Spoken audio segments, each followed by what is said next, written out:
From the American Academy of Neurology, I'm Dr. Daniel Correa. And I am Dr. Katy Peters, and this is the Brain and Life Podcast.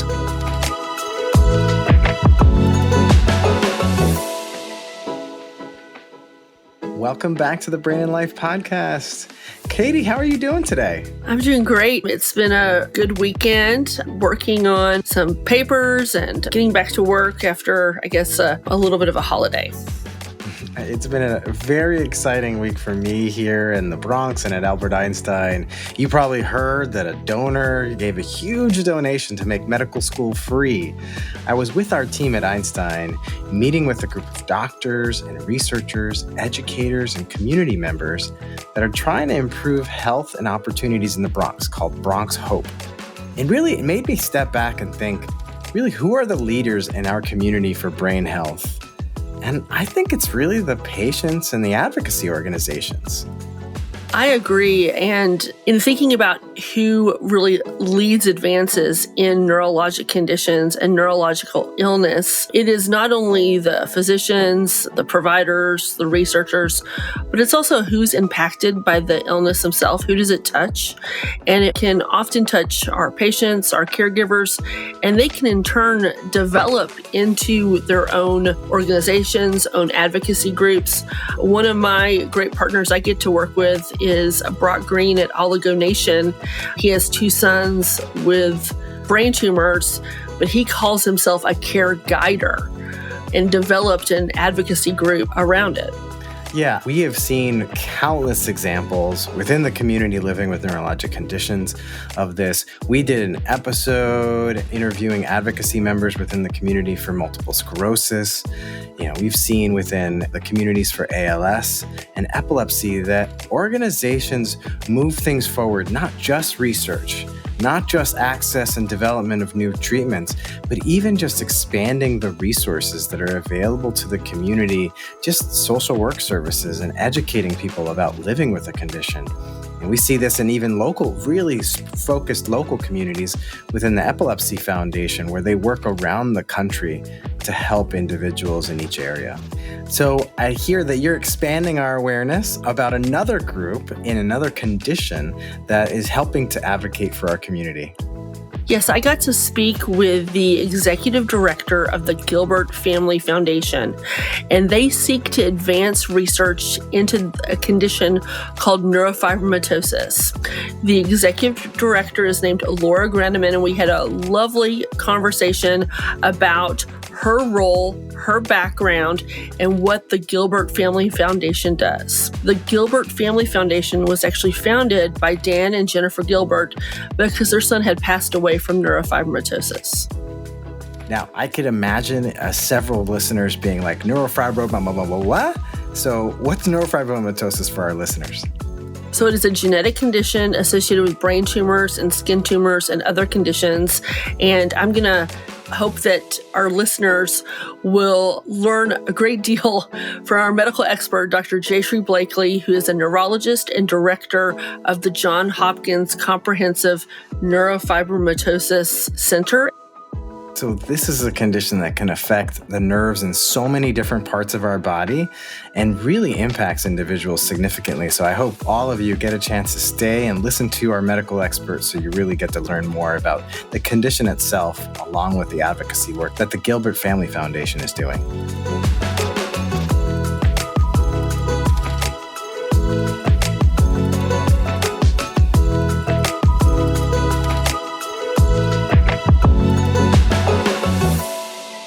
Hello, Brain and Life Podcast listeners, and it's again your co-host, Dr. Katy Peters, for the Brain and Life Podcast. In a patient's journey with a neurologic disorder or illness, getting support from advocacy groups it's vital. It's truly needed. And this is true for the Gilbert Family Foundation. It's an advocacy group that focuses on advancing groundbreaking, cutting-edge research to treat a condition called neurofibromatosis This is a genetic condition that is associated with tumors of the nervous system. Today, we are going to be joined by the executive director of the Gilbert Family Foundation, and it's Laura Grannemann. So Laura has two hats. She's the vice president of the Rocket Community Fund in Detroit, Michigan, and the executive director for the Gilbert Family Foundation. She has a degree in international development from Georgetown University, and now brings her talents to lead projects to advance research and advocacy for patients with neurofibromatosis. Laura, welcome to the Brain and Life podcast. Hi, thank you so much for having me, Dr. Peter. Yes, thank you so much for being here. Tell me more about yourself and your career. Yeah, I have a background actually in international development. I spent a lot of time in China, in Burma, in Thailand, and then I came back to the city of Detroit really wanting to take some of those talents and invest it here in my home state. I'm from East Lansing. And I got connected with Dan Gilbert about 10 years ago. So I started working with Dan and Jennifer 10 years ago. And at the time, the Gilberts were extremely passionate about the city of Detroit and wanting to make a big impact here. And they were doing that in really thoughtful ways personally, but we didn't really have a lot of strategic philanthropy at Rocket Companies, which is what Dan and Jennifer are founders of Rocket Companies, which is the nation's largest mortgage lender. And so I had the opportunity to work directly with them to build up a lot of investments in the city of Detroit. We focus a lot on housing stability, arts and culture, public space here in the city. And then a couple of years ago, about 3 years ago, we made a $500 million commitment to building opportunity and equity in the city of Detroit. That's a joint commitment between the Rocket Community Fund and the Gilbert Family Foundation. So a lot of listeners are probably saying, why is she leading both organizations? That is why. We made this joint commitment, and we really wanted to be thoughtful, strategic, and coordinated across the two entities. So I have the privilege of leading both organizations, and that really meant also taking on a lot of the neurofibromatosis work. So I'm not a scientist, but I am a great enthusiastic advocate for this work. And it's been really interesting, actually, to see how there are a lot of intersections between neurofibromatosis research and how we invest in and approach issues of community and economic development in the city of Detroit as well. I completely agree. And thank you for wearing these two different hats and bringing your expertise to this, because it is so needed. And I agree with patients. I'm a neuro-oncologist, in full disclosure, and it really does take a village. It takes an advocacy. It takes action groups to really come behind a disease such as neurofibromatosis. Now, can you share with the listeners a little bit of the history of around the Gilbert Family Foundation, particularly in regards to NF? Yeah, absolutely. So the Gilbert Family Foundation was officially founded in 2015. And the original goal was really to advance cutting edge research to try to eradicate neurofibromatosis. Unfortunately, Dan and Jennifer's son is affected by neurofibromatosis, Nick Gilbert. And truly, unfortunately, we lost Nick to his neurofibromatosis earlier this year, back in May. I'm so sorry. Yeah, it's been a really, really tough year. But one thing that I can say that's definitely a point of pride is that Nick had an incredible spirit. He never let his neurofibromatosis diagnosis define his life. He did everything he wanted to do. He climbed mountains, he traveled, he ate a ton of macaroni and cheese. And most importantly, he had an incredible group of friends and family who absolutely loved and supported him.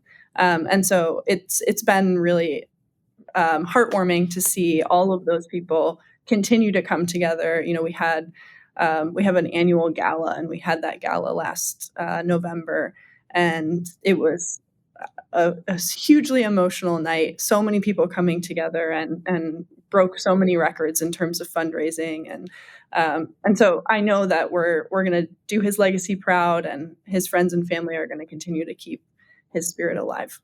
And I think it's so important to have organizations like the Gilbert Family Foundation, really rooted in looking into these rare neurologic conditions and rare cancers. I feel like a lot of times that these are diseases that don't get as much airtime or funding just because they are less common, but they can have really huge impacts because as a neuro-oncologist, the gene that's involved with neurofibromatosis is really the stepping stone of so many other cancers and so many other developmental neurologic conditions that you have an opportunity to be at sort of that touch point just by understanding that disease. And I want to make sure that our listeners know that even though I call it a genetic disease, it's because it's due to a gene mutation. It's not necessarily inherited down family lines. It can just sort of pop up sporadically, just like somebody can have different color hair or different color eyes. It's not something necessarily that you inherited in that family line. So I just wanted for patients to give clarification to our listeners.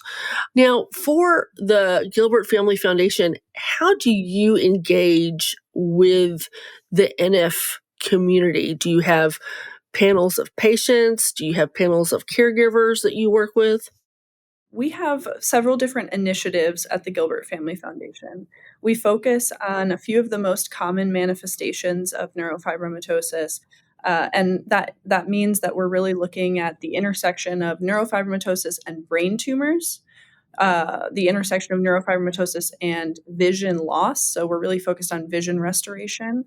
And then last is a connection with gene therapy. So we have a gene therapy initiative. And, speaking to your point earlier, it really is because of that genetic modification, that is the underlying cause for all of the different manifestations that we experience within the NF community. And one of the most difficult things about treating neurofibromatosis is that there are so many different ways that the disease can manifest. Each person's patient experience can be slightly different. And so when we look at gene therapy, that's really, really important because that is kind of the trigger that causes each one of those individual manifestations. The last thing that I want to mention, it's not quite an initiative where, each initiative has a group of researchers that come together on a regular basis. They're essentially our panel. They're peer reviewing everything that we're looking at. And considering funding, and we're working really with them on a regular basis to think about our strategy and refine our strategy going forward. But the last thing I want to mention is that earlier in 2023, we had the opportunity to launch a partnership with the Henry Ford Health System and Michigan State University to start an organization called the Nick Gilbert Neurofibromatosis Research Institute. And this will be a physical brick and mortar institute in the city of Detroit. So exciting, where we will be really bringing all of this research together. And the basis of this new research is going to be in organoid technology. So organoids, for anyone who's not familiar, is essentially like a little mini organ that's built in a dish. And what you can do is take patient genetic material. You can take genetic material from healthy tissue of a patient, and you can take tumor material from a patient, and you can grow a mini, let's say, brain, and then you can rapidly test treatment options on the healthy tissue and the not healthy tissue. And that allows us to hopefully be able to go much faster in identifying what treatments are attacking the unhealthy tissue while not harming the healthy tissue. So we're really, really excited about that opportunity. Big announcement this year. And we hope that can kind of be a culmination point for all of this research going forward. And Laura, can you clarify, has that broken ground yet, or you're waiting to break ground? We're waiting to break ground. We just announced it back in September, and it should be fully built by 2027. But we are already starting the foundational technology and research associated with this. We aren't waiting until we have the full brick and mortar up and running. We're making some investments along the way in organoid technology so that we will be fully ready to go when we've got that brick and mortar space. That is really exciting, and that group at Henry Ford, the neuro-oncology group, is great, and I love the way you're partnering with them, and that's what organizations like the Gilbert Family Foundation, are really seeking to do. Now, do you have any advocacy projects? You mentioned the gala. Is there any other advocacy work within the Gilbert Family Foundation? Yes. So the benefit, it's a little bit of a play on words because it's the word benefit, but capital N, capital F, is our main fundraising event every year. We work with both the Children's Tumor Foundation and with a 501c3 called NF Forward to fundraise for primarily research, continuing to contribute to this cutting edge research that we've been talking about. But of course, CTF also does a ton of patient advocacy. They have been really fantastic partners with us. That's the Children's Tumor Foundation. They are just a wonderful group that does everything from investing in research to also supporting patients who are going through this journey. And we've really been emphasizing storytelling on all of our platforms. So, of course, the benefit is kind of the culmination of this, but we have as well a big social presence, lots of video storytelling. We're lucky to have a lot of great assets and partners in building some of those videos and opportunities to honor different NF advocates and patients. That sounds wonderful. Now, do you engage with pharmaceutical companies to try to keep them into the space of staying in research for patients with NF? Yeah, we do. Absolutely. It's a great point. There is kind of a funnel, if you will, in terms of how much you have to put in at the beginning into research in order to get to an actual treatment at the end. And unfortunately, it's like thousands of different treatments you have to test and try before you get to the one treatment that works. I believe the average is about $1 billion that you have to invest in research before you get to that treatment. And that's, again, for anyone who's newer to the idea, this was something that was incredibly difficult for me to get my mind around. That is really why it's so difficult for pharmaceutical companies to ultimately see that pathway to profitability, because they have to overcome that huge research investment gap. And so it's very, very important that we're bringing those companies alongside with us. And luckily, we have been able to support some research that has led to a few drugs. Selumetinib is a great example. That has now gone through the research process and then FDA approval, and now it is available to patients. Yeah, that was a huge development. It was published in the New England Journal of Medicine and on sort of one of the some of the tumors associated with NF called a plexiform neurofibroma, which is not necessarily what we think of in the brain, but can cause a lot of disfigurement and pain for patients. So I think that, again, it highlights the very varying phenotypes that we can see with NF. And I think one of the other things that's unique about NF, it does start in childhood. And so it's wonderful that you're partnering with the pediatric brain tumor advocacy groups, but it can affect adults throughout the continuum. Is the Gilbert Family Foundation, do they think of it sort of as cross all ages type of disease to study? Neurofibromatosis is one of those that crosses all demographics. It affects everybody equally. So we see, regardless of ethnicity, regardless of race, regardless of gender, there's a cross-cutting effect of neurofibromatosis. And you know what?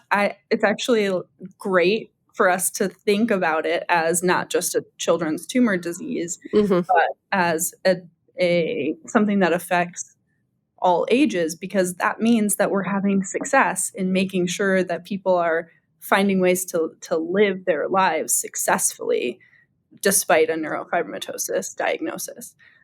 There's all sorts of different manifestations. So people can live a healthy, long life with neurofibromatosis. But it also means that ideally we are finding treatments that allow people to, remain healthy throughout a long and happy life. Yeah, treatments that will be like easy on them, easy on their caregivers, have less morbidity associated with them. I'm just going to quiz you a little bit on your international development background and as it pertains to this, because you just mentioned, this is a disease that's across like all ages, all ethnicities, all different types of people. Do you ever see you using your international development, I guess, background to sort of to go global with the Gilbert Family Foundation? That's a great question. We do feature and honor a different individual every year. And I believe we've featured and honored 3 or 4, maybe 4 different people from different countries. That's We had someone wonderful. from England, we had someone from China, someone from Africa. And anyway, there's been a few. And so it's absolutely not, simply in the United States. And we have absolutely funded investments, research all around the world. So this has to be everybody locking arms. It can't just be defined by our own borders. I like that. And so you can be the spearhead of that because of your background. So I think that's wonderful, Laura. Well, Laura, thank you so much for sharing your important work with the Gilbert Family Foundation. Do you have any last pieces of information for our Brain and Life podcast listeners? I would just leave everyone with the idea that if you didn't know about neurofibromatosis, I would challenge you to learn a little bit more and share it with your networks, because the more people know about this, the more we are going to be able to build a great advocacy ecosystem and support network for patients who are experiencing neurofibromatosis diagnoses.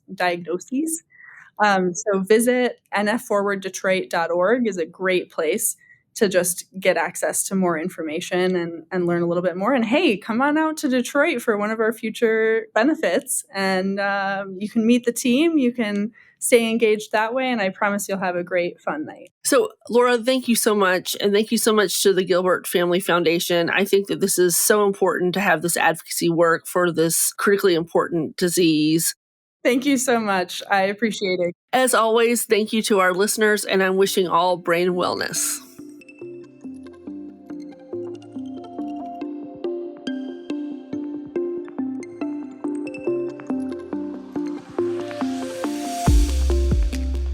Can't get enough of the Brain and Life podcast? Keep the conversation going on social media when you follow @NeuroDrCorrea and @BrainAndLifeMag, or visit brainandlife.org.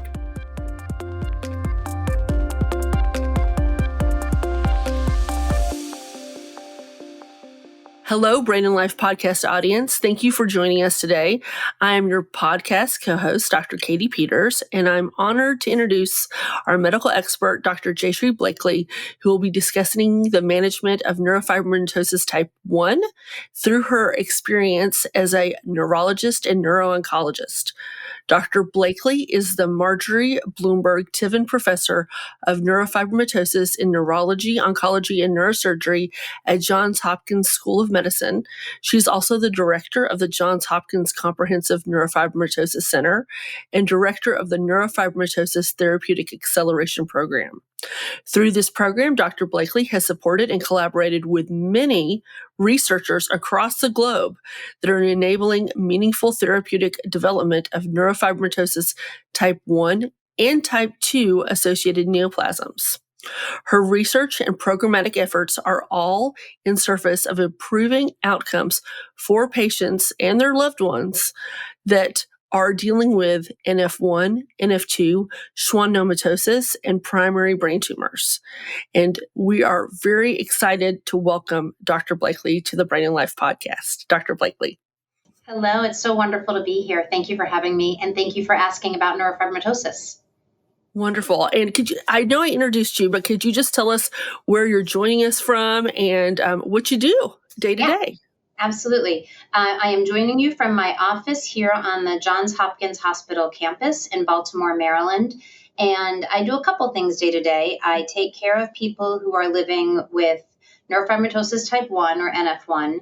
neurofibromatosis type 2 schwannomatosis, because we've recently combined those terms, and the other schwannomatoses, including LZTR1 and SMARCB1 schwannomatosis. And I do that through a dedicated clinical program for people with NF1 and the schwannomatoses. And then I also run research through NTAP, the program that you mentioned. And NTAP is wholly focused on finding cures, really, for cutaneous and plexiform neurofibromas that people with NF1 live with. And then after I do all of that, I have the pleasure of working with residents and fellows to teach them neuro-oncology, and I do that in our brain cancer program. That's wonderful. And I will say, I'm going to give a plug. Dr. Blakeley was my chief resident when I was also at Hopkins. Just a couple of years ago. Just a couple of years ago. So for our listeners, Dr. Blakeley, can you just tell us sort of like what are the basics of neurofibromatosis? So as I mentioned, there are categories that all fall under the big umbrella, the neurofibromatoses. And the first and most common is neurofibromatosis type 1. Neurofibromatosis type 1 affects 1 in 2,600 people around the globe. All ethnicities, all backgrounds, everyone is equally affected, 1 in 2,600. And the neurofibromatosis type 1 is caused by an alteration in the NF1 gene that lives on chromosome 17. And while it is 100% penetrant, meaning if you inherit the gene, you have the condition, it's widely variable in how it presents. So some people can have NF1. We would make the diagnosis. It is diagnosable. They're not, quote, carriers. They have the condition, but they have really, really mild manifestations. And they barely know, might not know. We often diagnose adults when their kids are diagnosed. And then there are other people who know early in their life because they have pretty significant manifestations. The manifestations of NF1 can involve all parts of the nervous system, brain, eye, spinal cord, peripheral nerve, other parts of the body like bone and blood vessels. And so when you have an NF center, we are trained to pay attention to all of those issues on behalf of our patients. We're kind of the health gatekeeper. I like that term, the health gatekeeper. I think that's because it's not just about, helping diagnose a condition. It's really what are the next steps. And really, thank goodness, many of the times when someone comes to see us in clinic, I get to visit with them and hear about how their life is, and they're doing great. And they don't have any health needs other than their healthy surveillance. But my job is to prove that so that they can go on for another year and feel great. And what is NF2? So NF2 is a wholly different condition. And actually, the terminology just changed through a global effort to try to harmonize what we see in people who are living with the condition NF2 and what we see in the people who are living with NF2 is a type of a benign tumor called a schwannoma. And it turns out that schwannomas are common in a couple of heritable tumor predisposition conditions, NF2 and then the schwannomatoses, of which we have two genetic causes. One is caused by SMARCB1 and one is caused by LZTR1. And so this new movement is that all of the tumor predisposition conditions that are predominated by schwannomas are one condition. And we call those the schwannomatoses. And then in the schwannomatoses, there's NF2, which is the most common. And that is manifest by multiple schwannomas. So NF2 is just entirely different in all ways than NF1. The only thing that they share is that it is, again, a heritable condition. If you get the gene, you have the condition. And the manifestations can vary across individuals who have the condition. Otherwise, they get different tumor types, present in at different ages, have different manifestations, and have a different genetic background. You mentioned that it's inherited in some families, but not everybody has a parent or siblings with the condition or even knows another relative that was maybe in their lineage. Can you explain why sometimes it is inherited and sometimes it's not? Absolutely. For both NF1 and for all of the schwannomatoses, NF2 and the LZTR1 and SMARCB1, they are autosomal dominant. So what that means is if your mom or dad has the gene, then there's a 50-50 shot that you are going to have the gene. And that's every single time. So every single time a mom with NF1 has a pregnancy, that the result of that pregnancy, that child has a 50-50 shot of having NF1. Sometimes they won't. They just didn't, they got the autosomal dominant gene from the dad and not the mom, and 50% of the time they will. That's true of all of the neurofibromatosis. Separately, 50% of all people who are diagnosed with NF1 or NF2 are the first person in their family to have it. And that is just genetic vulnerability. These two particular spots in these two particular genes, chromosome 17 for NF1, chromosome 22 for NF2, and some of the other schwannomatoses, are just vulnerable. And the analogy I use in clinic, my patients will tell you I'm really into analogies. Some are stronger than others. I can admit that. But the analogy I use is that when a baby is being created, there's a fertilized egg, and then there needs to be 1,000,000,001 copies made. And if at the time of fertilization there is a copy error, then that copy error goes through all 1,000,000,001 copies of the page, and you now have that alteration, maybe that's NF1, when neither the contributing egg or sperm had that alteration. So that's called a spontaneous alteration, and that's 50% of all people who have a neurofibromatosis diagnosis. Something else that I think is unique that you've mentioned is you said that if you have the gene, you have the disease. But, people can have like a milder version of NF1 or a more severe version of NF1. Do we know why there's that variation and what controls that? Oh, I so wish I knew. That's the billion-dollar question, I guess I should say, in 2024. We do not know why. That one of the things that is desperately needed in all of neurogenetics is more data to support genotype-phenotype studies. And what genotype-phenotype means is that there's a particular genetic alteration, and then we link that type of genetic alteration to a particular expression in the person. That's the phenotype. A real challenge for NF1 is that there are more than 2,000 different ways the NF1 gene can be altered that results in a condition that clinically is NF1. So we'd have to go find all the ways you can alter the gene that causes this condition and see if we can line it up. And that is obviously incredibly challenging, but it's one of the things of why I do research, so we can try to line up these databases that have this. Another analogy, I talk about our genetic testing as each individual's barcode. And if we could get more barcodes in each specific identical barcode, then we could start to find some phenotype data. But today, we do not know why even identical twins who literally share all of the same genetic information and grew up in the same household, so they both have NF1, they have the exact same barcode of NF1, and one of them will have some sort of manifestations and the other one will have a different sort of manifestations. That's a very active area of research. That is fascinating. And I'll just say, check, more barcodes needed. We need that genetic information. And, it's going to be studies like those twin studies that I think will really help us understand the disease even better. And I appreciate everything you're doing for us to understand it. Now, what are some of the first symptoms if a patient has NF1? What are they presenting with, and when do they present with it? Yes. So the most common presenting symptom is skin findings, actually. So often people will present to their pediatrician. You're born with this. Every single person who has NF1 was born with it. So depending on how prominent the skin findings are, they will present to their pediatrician, and the pediatrician will say, oh, aha, those are cafe au lait macules, and you have more cafe au lait macules than you're supposed to have.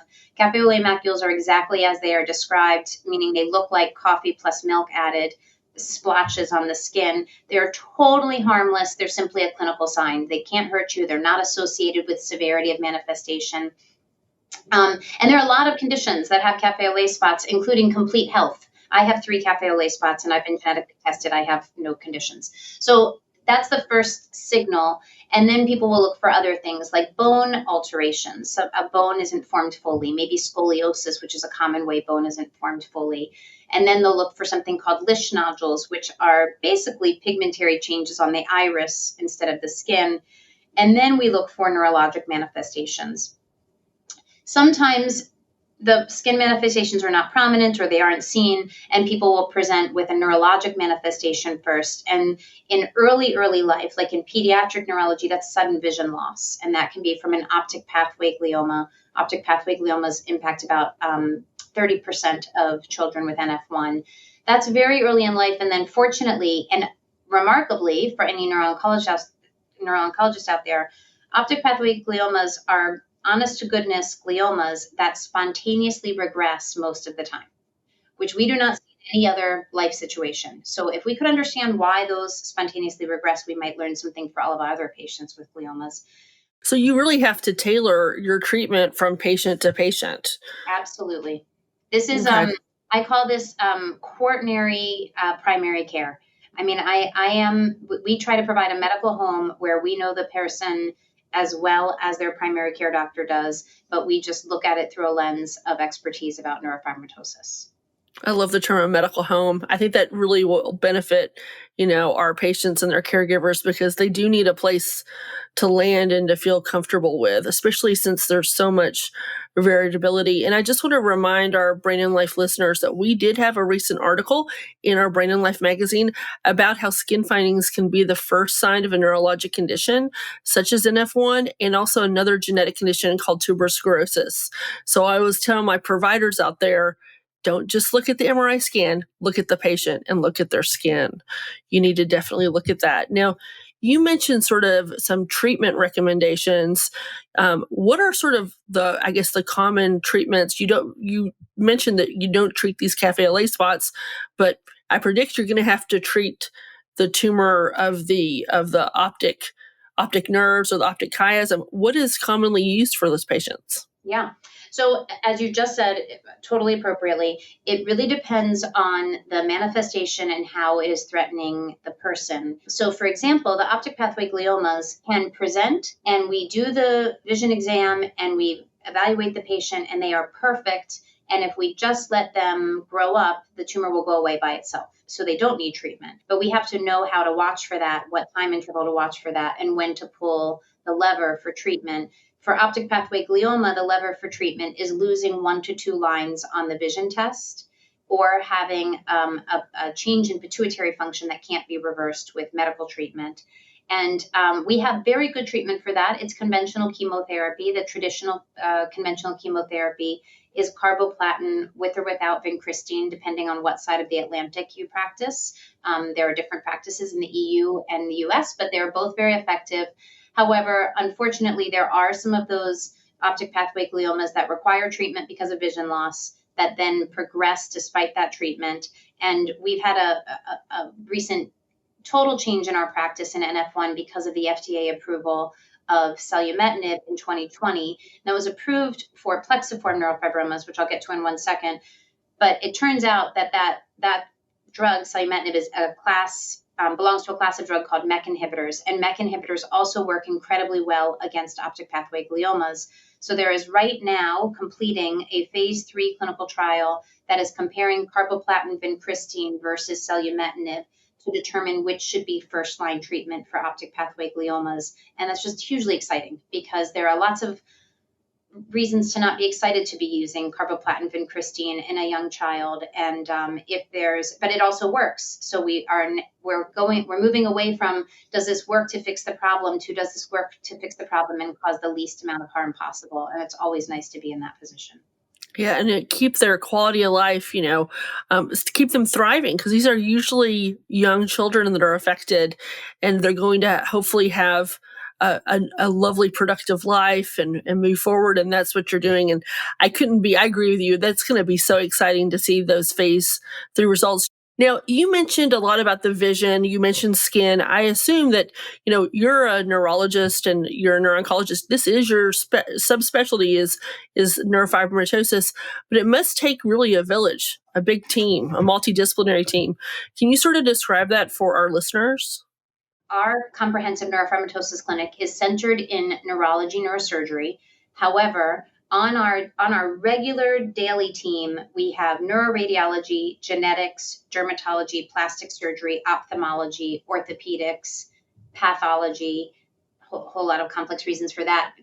So just in the routine care of our patients, again, I'm kind of the medical gatekeeper, myself and my colleagues in the central NF clinic. And then we will say, okay, now we think we need orthopedics because this scoliosis is progressing a little too fast. Or now I think we need ophthalmology because I really need a detailed exam on a pediatric patient for vision change, which is tricky in a pediatric patient because, you don't have the same vision when you're 3 as you do when you're 4, as when you're 5, as when you're 6. So you need someone who can really delve into that, which I can't do. I'm an adult neuro-oncologist.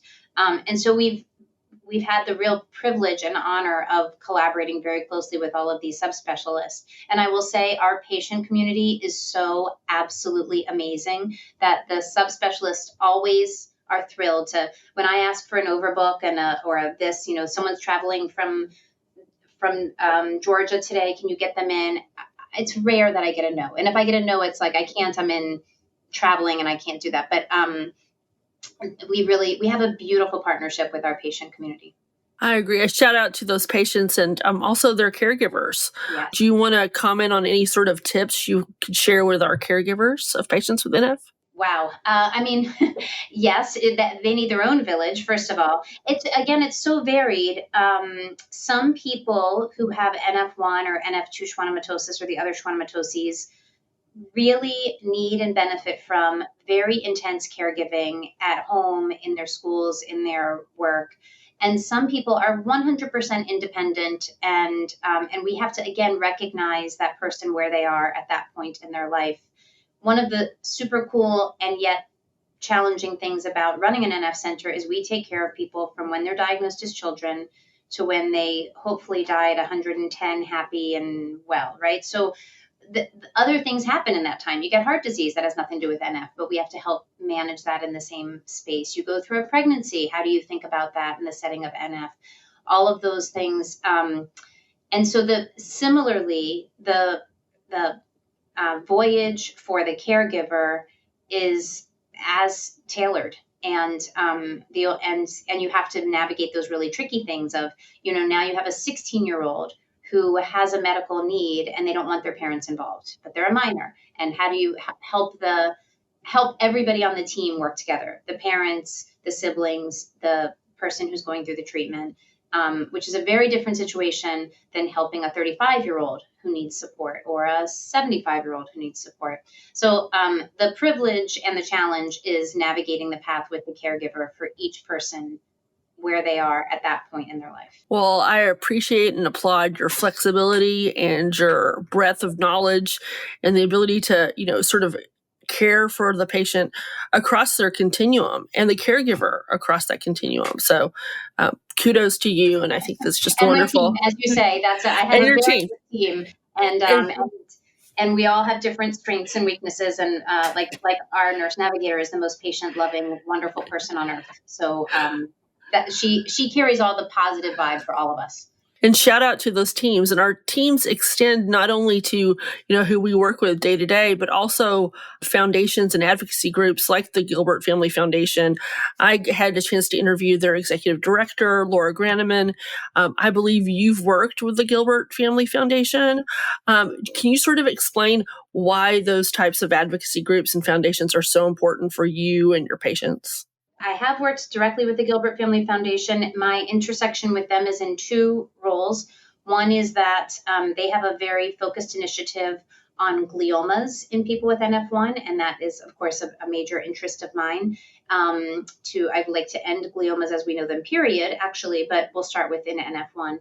And also because I run a research organization called NTAP, and so one of the beautiful things about this space that we all work in, the Gilbert Family Foundation, myself, the Children's Tumor Foundation, which is really the preeminent patient advocacy foundation for all of the neurofibromatosis.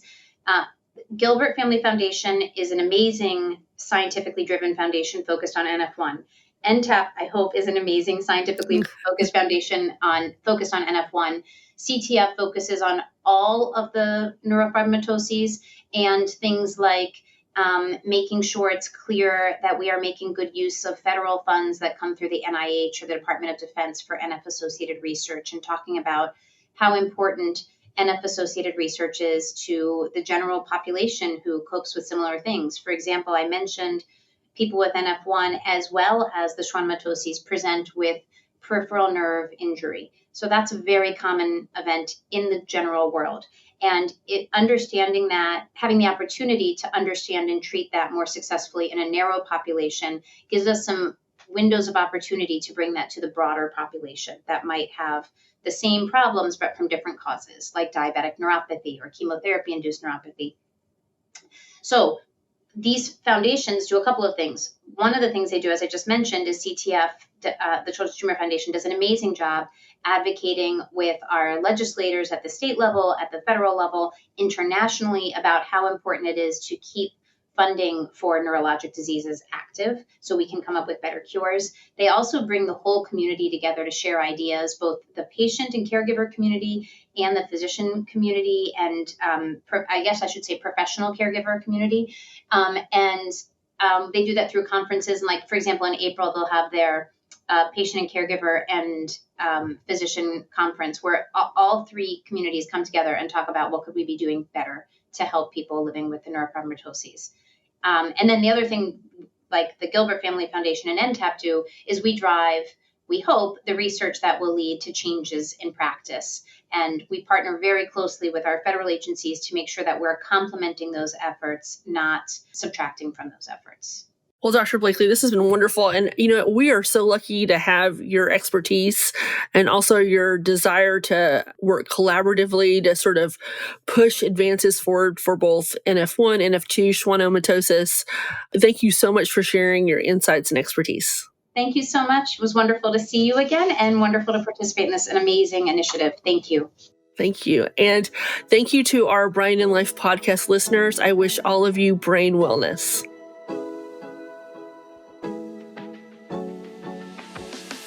Thank you again for joining us today on the Brain and Life podcast. Follow and subscribe to this podcast so you don't miss our weekly episodes. You can also sign up to receive the Brain and Life magazine for free at brainandlife.org. Don't forget about Brain and Life en Español. Also, for each episode, you can find out how to connect with our team and our guests, along with great resources in our show notes. We love it when we hear your ideas or questions. You can send these in an email to blpodcast@brainandlife.org and leave us a message at 612-928-6206. You can also find that information in our show notes, and you can follow Katy and me and the Brain and Life magazine on any of your preferred social media channels. And these episodes would not be possible without the Brain and Life podcast team. We're your hosts, Dr. Daniel Correa, connecting with you from New York City and online at NeuroDr Correa. And Dr. Katy Peters joining you from Durham, North Carolina, and online at Katy Peters, MD, PhD. Most importantly, thank you and all of our community members that trust us with their health and everyone living with neurologic conditions. We hope together we can take steps to better brain health and each thrive with our own abilities every day. Before you start the next episode, we would appreciate if you could give us 5 stars and leave a review. This helps others find the Brain and Life podcast. See you next week.